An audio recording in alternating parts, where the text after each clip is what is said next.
live humanoid demo. The panel is Humanoids, Robots, and the C word, why we need to talk about consciousness again. Your speaker is Aron Kisdi, Managing Director of Autodiscovery. Come on up.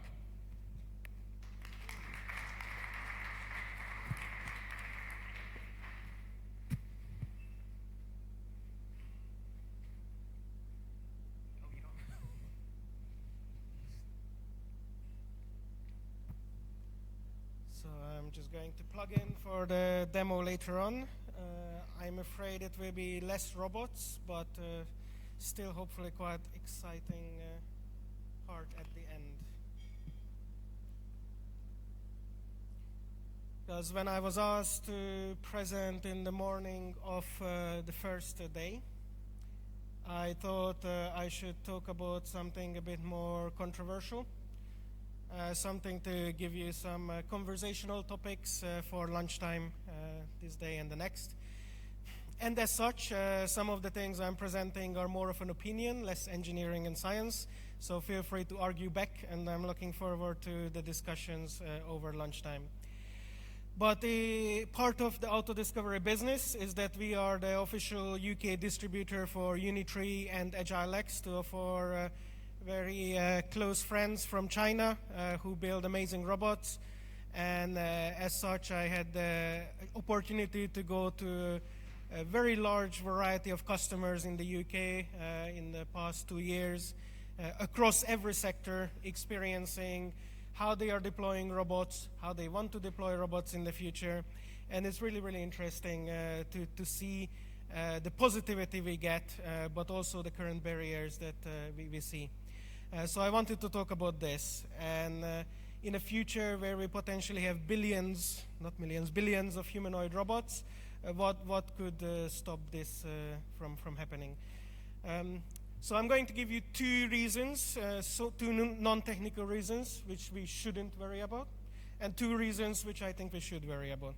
And it might be different from what you're thinking now. So reason number one, which I don't think we should be concerned about, is our safety. So we talk a lot about Terminator, robots taking over all this, every conversation. I think we kind of misunderstanding the future that robots will bring, and perhaps some old movies show a better way of what military robots free from military would look like. But essentially what we are creating is not other humans. So we're always assuming we're just creating metal humans. That is not the case. Robots will have, even if we ever reach the goal that they are conscious, intelligent, completely self-aware agents, they are different entities to us. For example, they don't have a time limit. They might live for centuries. Why would they care that they have to work for us for 50 years, 100 years, 200 years? They don't really manage time like us. Why do they care that work is 8 hours and then fun is 4 hours? When for them work can feel like 1 second of compute time, and then they can go and watch their Netflix shows for years or centuries. They don't really need the same resources as us. They can survive in environments that we cannot, in space, on the moon, on other planets. So why are we really competing? We are not really competing with these guys. They are different entities with different goals, different reasons. And even if we do create conscious, independent agents that for some reason have some bad history with us, currently we are controlling non-nuclear assets. So this is a carrier strike group. A few countries have these guys.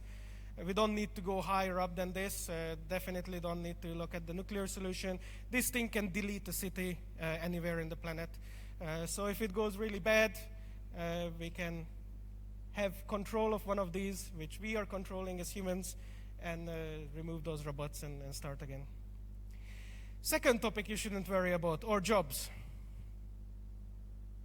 I think we, again, in some misunderstanding that jobs are finite. I think jobs are completely infinite.